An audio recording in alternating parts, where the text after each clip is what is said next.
శాంతి. ఈరోజు మురళీ డేటు 7 మే 2026. బాబా చెప్తున్నారు, మధురమైన పిల్లల్లారా, మీరు బ్రహ్మ ముఖ వంశావళి బ్రాహ్మణులు. మీకు మాత్రమే తండ్రి నుండి జ్ఞానము అనే 3వ నేత్రం లభించింది. ఇప్పుడు మీరు ఈశ్వరుని ఒడిలో ఉన్నారు. ఈరోజు మురళిలోని ప్రశ్న, రెండవ ధర్మమే ఉండని అద్వైత రాజ్య స్థాపనకు ఆధారం ఏమిటి? సమాధానము, యోగ బలము. యోగ బలం ద్వారా ఎప్పుడూ అద్వైత రాజ్య స్థాపన జరగదు. క్రైస్తవుల వద్ద ఎంత శక్తి ఉంది అంటే, వారు పరస్పరంలో ఒకటైపోయినట్లయితే సమస్త విశ్వం పైన రాజ్యపాలన చేయగలుగుతారు. కానీ ఈ విధమైనటువంటి నియమము లేనేలేదు. విశ్వంలో ఏకరాజ్య స్థాపన చేయడం ఇది కేవలం ఒక్క తండ్రి కర్తవ్యం మాత్రమే. పాట, ఆకాశ సింహాసనాన్ని కూడా వదిలి క్రిందకు రా. ఓం శాంతి. పిల్లలకు ఓం శాంతి అర్థాన్ని చాలాసార్లు తెలియచేశాను. ఓం అనగా నేను ఎవరు? నేను ఆత్మను. ఈ శరీరము నా అవయవాలు. నేను ఆత్మ పరంధామవాసిని. భారతవాసీలే ఓ దూరదేశ నివాసి రండి అని పిలుస్తారు. ఎందుకంటే భారతదేశంలో ఇప్పుడు చాలా ధర్మగ్లాని, అలాగే దుఃఖము కూడా వ్యాపించి ఉంది. మీరు మళ్ళీ వచ్చి గీతోపదేశం చెయ్యండి అని భారతీయులు పిలుస్తారు. శివబాబా రండి అని గీత కొరకే పిలుస్తారు. ఎందుకంటే వారు అందరికీ తండ్రి కదా. మాయారూపి రావణుని నీడ మరలా భారతీయులపైన పడింది. అందుకే అందరూ దుఃఖితులుగా పతితులుగా అయ్యారు అని అంటారు. రూపాన్ని మార్చుకుని రండి అనగా మనుష్య రూపంలో రండి అని పిలుస్తారు. కనుక మనుష్య రూపంలో వస్తాను అని బాబ్దాదా అంటున్నారు. రూపాన్ని మార్చుకుని రండి అనగా మనుష్య రూపంలో రండి అని పిలుస్తారు. కనుక నేను మనుష్య రూపంలోనే వస్తాను అని బాబా అంటున్నారు. నా యొక్క రాక దివ్యమైనది, అలౌకికమైనది. నేను గర్భంలోకి అయితే రాను. నేను సాధారణ వృద్ధ తనువులోనే వస్తాను అని బాబా చెప్తున్నారు. నేను కల్పకల్పము నా నిరాకార రూపాన్ని మార్చుకుని వస్తాను అని పిల్లలైన మీకు తెలుసు. జ్ఞానసాగరులు పరంపిత పరమాత్మ ఒక్కరు మాత్రమే. కృష్ణుని గురించి అయితే ఎప్పుడు ఎవ్వరూ ఇలాగా చెప్పరు. నేను సాధారణ తనువులో వచ్చి మీకు మళ్ళీ సహజ రాజయోగాన్ని నేర్పిస్తున్నాను. ఎప్పుడైతే ప్రపంచం పతితమవుతుందో అప్పుడు నేను రావాల్సి ఉంటుంది. కలియుగం నుండి సత్యయుగాన్ని తయారు చేసేందుకే నేను వస్తాను అని తండ్రి అంటున్నారు. బ్రహ్మ విష్ణు శంకర్ల చిత్రాలు కూడా ఉన్నాయి. బ్రహ్మ ద్వారా స్థాపన, శంకరుని ద్వారా వినాశనము, ఆ తర్వాత విష్ణువు ద్వారా పాలన. ఈ లక్ష్మీ నారాయణులు విష్ణువు యొక్క 2 రూపాలు. ఇది పిల్లలైనా మీకు తెలుసు. బాబా మళ్ళీ తన రూపాన్ని మార్చుకుని వచ్చారు. వారు మన సుప్రీం తండ్రి, సుప్రీం టీచరు, సుప్రీం గురువు కూడా అయ్యారు. ఇతర గురువులనైతే సుప్రీం అంటే ఉన్నతమైన వారు అని అనరు. వీరు తండ్రి, టీచరు, అలాగే గురువు ముగ్గురు అయ్యారు కదా. లౌకిక తండ్రి పిల్లలను పాలన చేసి తర్వాత పాఠశాలకు పంపిస్తారు. చాలా అరుదుగా మాత్రమే తండ్రి టీచరుగా కూడా ఉంటారు. ఈ విషయాలు ఎవ్వరూ చెప్పలేరు. ఆత్మలందరూ నన్ను పిలుస్తారు, గాడ్ ఫాదర్ అని పిలుస్తారు. కనుక వారు ఆత్మల తండ్రి అయ్యారు. ఈ పాట కూడా భక్తి మార్గంలోనిది. సత్యయుగంలో పిలిచేందుకు అసలు అక్కడ మాయ ఉండనే ఉండదు కదా. అక్కడ అపారమైన సుఖమే ఉంటుంది అని బాబా అంటున్నారు. ఇది 5000 సంవత్సరాల చక్రము అని పిల్లలైన మీరు తెలుసుకున్నారు. అర్ధకల్పము సత్య త్రేతాయుగాలు పగలు, అర్ధకల్పము ద్వాపర కలియుగాలు రాత్రి. మీరు బ్రహ్మ ముఖ వంశావళి బ్రాహ్మణులు. బ్రహ్మ మరియు బ్రాహ్మణులైన మీ రాత్రింబవళ్ళు మహిమ చేయబడ్డాయి. రాత్రింబవళ్ళ జ్ఞానం కూడా పిల్లలైన మీకు ఉంది. కానీ లక్ష్మీ నారాయణులకు కూడా ఈ జ్ఞానము లేదు అని బాబా అంటున్నారు. ఇప్పుడు మీరు సంగమ యుగంలో ఉన్నారు. ఇప్పుడు భక్తి మార్గం పూర్తి అయ్యి పగలు ఉదయిస్తుందని మీకు తెలుసు. ఈ జ్ఞానము కేవలం ఒక్క తండ్రి నుండి మాత్రమే మనకు లభిస్తుంది.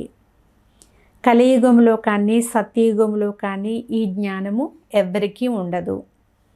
అందుకే బ్రహ్మ రాత్రి బ్రహ్మ పగలు అని గాయనం చేస్తారు. ఇప్పుడు మీరు సూర్యవంశీ చంద్రవంశీ రాజ్యాన్ని పొందేందుకు పురుషార్థం చేస్తున్నారు.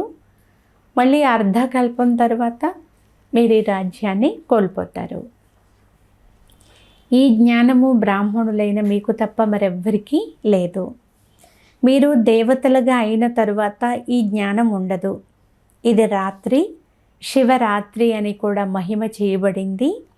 కృష్ణుని రాత్రి అని కూడా అంటారు. కానీ దాని యొక్క అర్థాన్ని మాత్రం ఎవరూ తెలుసుకోలేరు.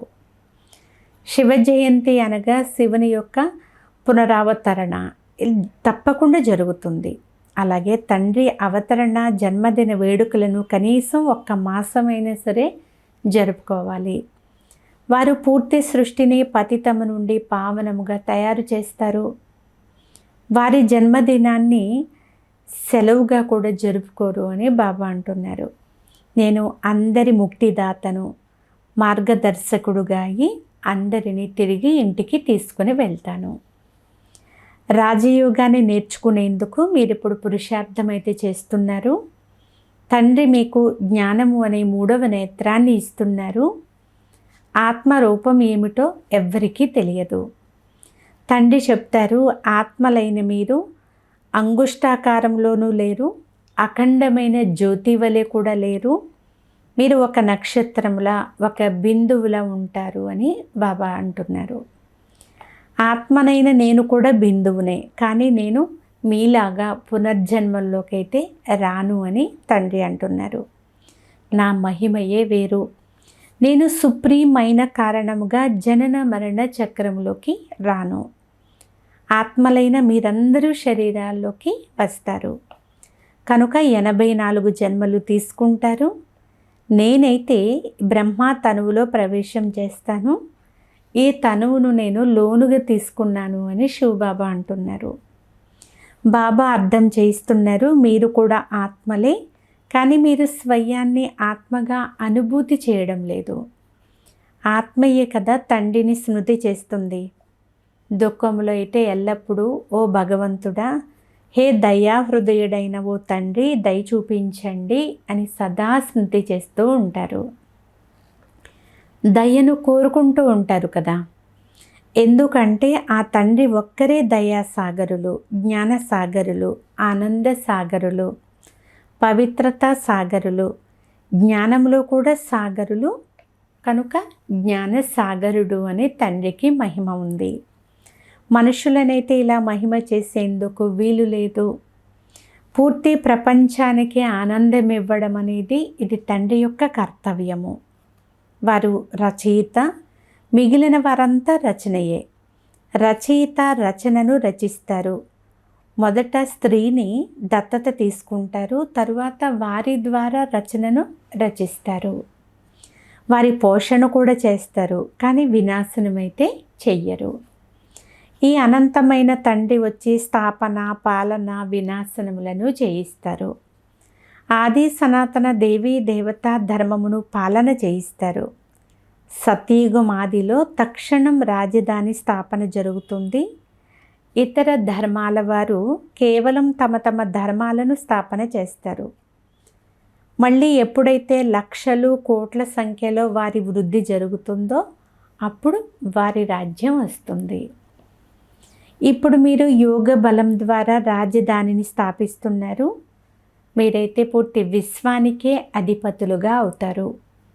బాహుబలం ద్వారా ఎప్పుడూ ఎవ్వరూ కూడా విశ్వం పైన రాజ్యం అయితే చేయలేరు.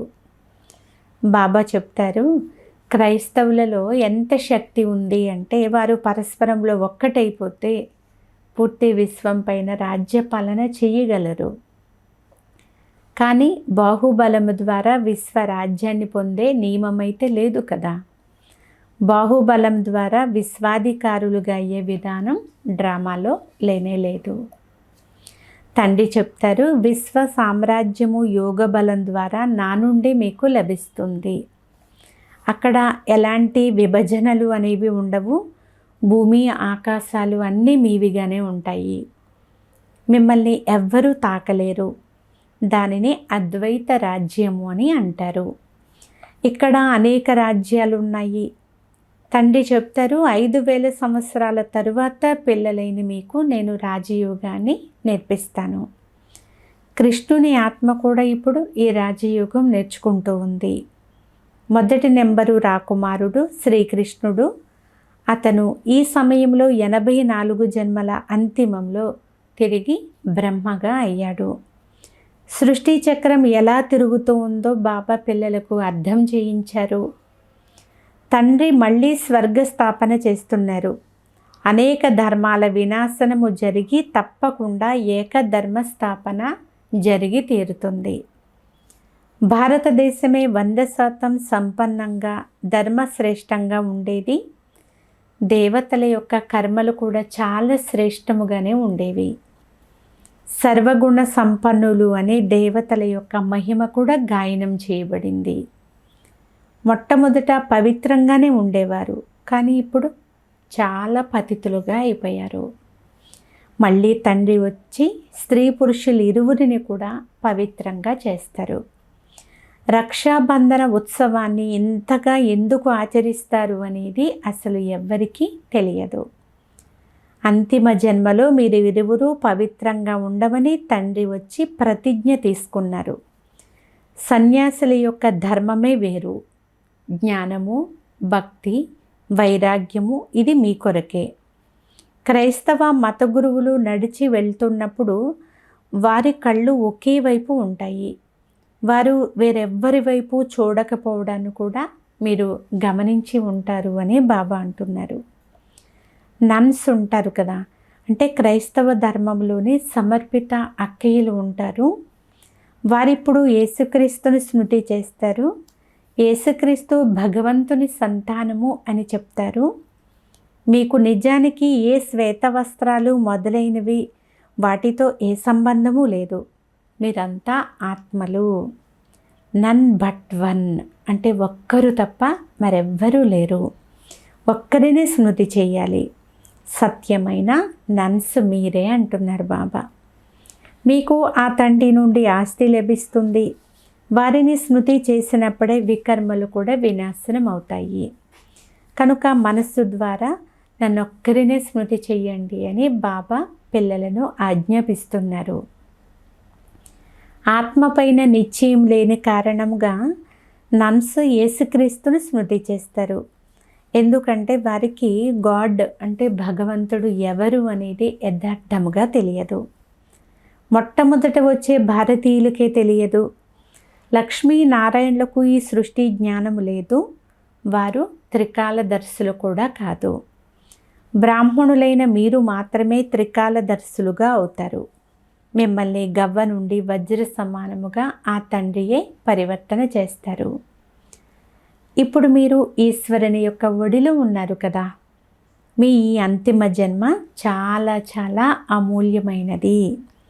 పూర్తి ప్రపంచానికి, అందులోనూ ముఖ్యంగా భారతదేశానికి మీరు ఆత్మిక సేవ చేస్తారు.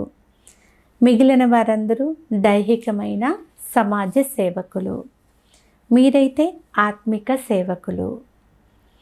మీకు నేర్పించేవారు సుప్రీం ఆత్మ. బాబాను స్మృతి చెయ్యండి అని ప్రతి ఆత్మకు కూడా తెలియచేయడం జరుగుతుంది. తండ్రినే పతిత పావనుడు అని మహిమ చేస్తారు.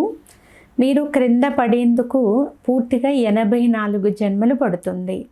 మళ్ళీ ఎక్కేందుకు 1 సెకండే పడుతుంది అని బాబా అంటున్నారు. ఈ మృత్యులోకంలో ఇది మీ అంతిమ జన్మ. మృత్యులోకము ముర్దాబాద్, అమరలోకము జిందాబాద్ అని అనాలి. దీనినే అమర కథ అని కూడా అంటారు. అమరుడైన తండ్రి వచ్చి అమర ఆత్మలైన మిమ్మల్ని అమర యుగములో తీసుకుని వెళ్ళేందుకు అమర కథను వినిపిస్తున్నారు. తండ్రి చెప్తారు, మంచిది. ఇతర విషయాలు మర్చిపోతే కేవలం స్వయాన్ని ఆత్మాని నిశ్చయం చేసుకొని తండ్రిని స్మృతి చేయండి. బుద్ధి యోగాన్ని నాతో జోడించినట్లయితే మీ పాపాలు భస్మమయ్యి మీరు పుణ్యాత్మలుగా అయిపోతారు. మీరు మనుష్యుల నుండి దేవతలుగా అవుతారు. ఇది మీ కొత్త విషయం కాదు కదా. 5000 సంవత్సరాల తరువాత తండ్రి వచ్చి మీకు వారసత్వమునిస్తారు. రావణుడు వచ్చి మళ్ళీ అర్ధకల్పం తర్వాత శాపమునిస్తాడు. ఇదంతా ఒక ఆట కదా. ఈ కథ అంతా భారతదేశానిదే. ఈ విషయాలను కేవలం తండ్రి మాత్రమే అర్థం చేయించగలరు. ఏ వేదశాస్త్రాలు మొదలైన వాటిలో లేవు. అందుకే గాడ్ ఫాదర్ని జ్ఞానసాగరులు, శాంతి సాగరులు, ఆనంద సాగరులు అని అంటారు. మిమ్మల్ని కూడా బాబా తన సమానంగా తయారు చేస్తారు. మీరు కూడా పూజ్యులుగా ఉండేవారు, తర్వాత పూజారులుగా అవుతారు. మీరే పూజ్యులు, మీరే పూజారులు. ఈ మాటలు భగవంతుని కొరకు కాదు, ఇది భారతీయులైన మీ విషయము. మీరు మొదట కేవలం ఒక్క శివుణ్ణి భక్తి చేస్తారు, అవ్యభిచారి భక్తి చేస్తారు, తర్వాత దేవతల యొక్క భక్తి ప్రారంభించారు. మళ్ళీ క్రిందకు దిగజారుతూ వచ్చారు. ఇప్పుడు మళ్ళీ మీరు దేవీ దేవతలుగా అవుతున్నారు. ఎవరు కొద్దిగా చదువుతారో వారు ప్రజల్లోకి వెళ్ళిపోతారు. ఎవరు చాలా బాగా చదివిస్తారో వారు రాజరికంలోకి వెళ్తారు. ప్రజలుగా అయితే చాలామంది అవుతారు. ఒక్క మహారాజుకు లక్షలు కోట్ల మంది ప్రజలు ఉంటారు కదా. మీరు పురుషార్థము క్రిందటి కల్పములో వలె చేస్తారు. మాలలో వచ్చేవారు ఎవరు అనేది చేసే పురుషార్థం బట్టి తెలిసిపోతుంది. ప్రజల్లో కూడా కొంతమంది పేదవారిగా అయిపోతారు, కొంతమంది ధనవంతులుగా అవుతారు. భక్తి మార్గంలో ఈశ్వరార్థం దానం చేస్తారు. ఎందుకు? ఈశ్వరుని వద్ద ఏమీ లేదనా? లేక కృష్ణార్పణమని దానం చేస్తారు. కానీ వాస్తవంలో ఈశ్వరార్పణమే అవుతుంది. మనుషులు ఏం చేస్తారో దాని ఫలము మరో జన్మలో లభిస్తుంది. ఒక్క జన్మ కొరకు లభిస్తుంది. తండ్రి చెప్తారు, నేనైతే మీకు 21 జన్మల వారసత్వం ఇచ్చేందుకు ఇప్పుడు వచ్చాను. నా కొరకు మీరు నేరుగా అంటే డైరెక్ట్గా ఏం చేసినా దాని యొక్క ప్రాప్తి 21 జన్మల వరకు ప్రాప్తి అవుతుంది. ఇండైరెక్ట్గా చేసినట్లయితే కేవలం 1 జన్మకు మాత్రమే అల్పకాలిక సుఖం లభిస్తుంది. మీదంతా మట్టిలో కలిసిపోతుంది. కనుక దీనిని సఫలం చేసుకోండి అని తండ్రి అంటున్నారు. మీరు ఈ ఆత్మిక హాస్పిటల్ లేక ఈ ఆత్మిక విశ్వవిద్యాలయాన్ని తెరుస్తూ వెళ్ళండి. ఇక్కడ నుండి అందరూ సదా ఆరోగ్యవంతులుగా, సదా ఐశ్వర్యవంతులుగా అవుతారు. దీని ద్వారా చాలా సంపాదన జరుగుతుంది. యోగము ద్వారా ఆరోగ్యము, చక్రము యొక్క జ్ఞానాన్ని తెలుసుకోవడం ద్వారా ఐశ్వర్యము. కనుక ఇంటింటిలో కూడా ఇలాంటి విశ్వవిద్యాలయాన్ని, ఇలాంటి ఆత్మిక హాస్పిటల్స్ను తెరుస్తూ వెళ్ళండి అని బాబా అంటున్నారు. గొప్ప వ్యక్తిగా ఉన్నారు అనుకోండి, కొంచెం పెద్దది తెరవండి. అక్కడకు చాలామంది వస్తారు కదా. ఎలాగైతే నేచర్ క్యూర్ అని వ్రాస్తారు కదా, అలా బోర్డు పైన వ్రాయండి. తండ్రి పూర్తి ప్రపంచం యొక్క నేచర్ను పరివర్తన చేసి చాలా ప్యూర్గా అంటే పవిత్రముగా చేస్తారు. ఈ సమయంలో అందరూ అపవిత్రముగా ఉన్నారు. పూర్తి ప్రపంచాన్ని సదా ఆరోగ్యవంతంగా, సదా ఐశ్వర్యవంతంగా తయారు చేసే తండ్రి ఇప్పుడు మనల్ని చదివిస్తున్నారు. మీరు అత్యంత మధురమైన పిల్లలు. అచ్చా, మధురాతి మధురమైన అపరూపమైన పిల్లలకు మాతాపిత బాప్దాదాల ప్రియ స్మృతులు మరియు గుడ్ మార్నింగ్. ఆత్మిక పిల్లలకు ఆత్మిక తండ్రి నమస్తే. ఆత్మీయ తండ్రికి ఆత్మీయ పిల్లల యొక్క ప్రియ స్మృతులు గుడ్ మార్నింగ్. నమస్తే నమస్తే నమస్తే. ధారణ కొరకు ముఖ్య సారము. దీనిలో ఫస్ట్ పాయింట్, మీ అమూల్యమైన జీవితాన్ని ఆత్మిక సేవలో వినియోగించాలి. పూర్తి ప్రపంచానికి, ముఖ్యంగా భారతదేశానికి సేవ చేయాలి. సెకండ్ పాయింట్, మీ సర్వస్వాన్ని సఫలం చేసేందుకు నేరుగా ఈశ్వరార్థముగా అర్పణ చేయాలి. ఆత్మిక హాస్పిటల్ మరియు విశ్వవిద్యాలయాన్ని తెరవాలి. ఈరోజు వరదానము: ఏకరస స్థితి ద్వారా అతీంద్రియ సుఖము యొక్క అనుభూతి చేయించే సర్వ ఆకర్షణల నుండి ముక్తుభవ. సారాంశము: ఎప్పుడైతే ఇంద్రియాల ఆకర్షణ, సంబంధాల ఆకర్షణ నుండి ముక్తమవుతారో అప్పుడు అతీంద్రియ సుఖాన్ని అనుభూతి చేయగలుగుతారు. ఏదైనా కర్మేంద్రియానికి వశమవ్వడం ద్వారా ఏవైతే రకరకాల ఆకర్షణలు కలుగుతాయో అవి అతీంద్రియ సుఖము లేక హర్షమును ఇప్పించడంలో బంధనం వేస్తాయి. కానీ బుద్ధి ఎప్పుడైతే అన్ని ఆకర్షణల నుండి కూడా ముక్తమైపోయి ఒక స్థిరమైనటువంటి స్థానంలో నిలిచిపోతుందో, ఆందోళన అనేది సమాప్తమైపోతుందో అప్పుడు ఏకరస అవస్థ తయారవ్వడం ద్వారా అతీంద్రియ సుఖము కూడా అనుభూతి అవుతూ ఉంటుంది. స్లోగన్: మీ బుద్ధి లైను సదా క్లియర్గా ఉన్నట్లయితే ఒకరి మనోభావాలు మరొకరు తెలుసుకోగలుగుతారు. ఈరోజు అవ్యక్త ప్రేరణ: సదా అచల్ అడూల్ ఏకరస స్థితిని అనుభవం చేయండి. ఎటువంటి ఆందోళనలోనైనా అచంచలంగా ఉండడమే శ్రేష్ఠ బ్రాహ్మణాత్మల యొక్క గుర్తు. ప్రపంచమంతా ఆందోళనలో ఉన్న శ్రేష్ఠ ఆత్మలైన మీరు మాత్రం ఆందోళనలోనికి రారు. ఎందుకు? మీకు డ్రామాలోని ప్రతి దృశ్యం గురించి కూడా తెలుసు. జ్ఞాన సంపన్న ఆత్మలు, శక్తిశాలి ఆత్మలు స్వతహాగానే అచంచలంగా ఉంటారు. కనుక ఎప్పుడూ కూడా వాయుమండలంతో భయపడకండి, సదా నిర్భయంగా ఉండండి. అచ్చా. ఓం శాంతి.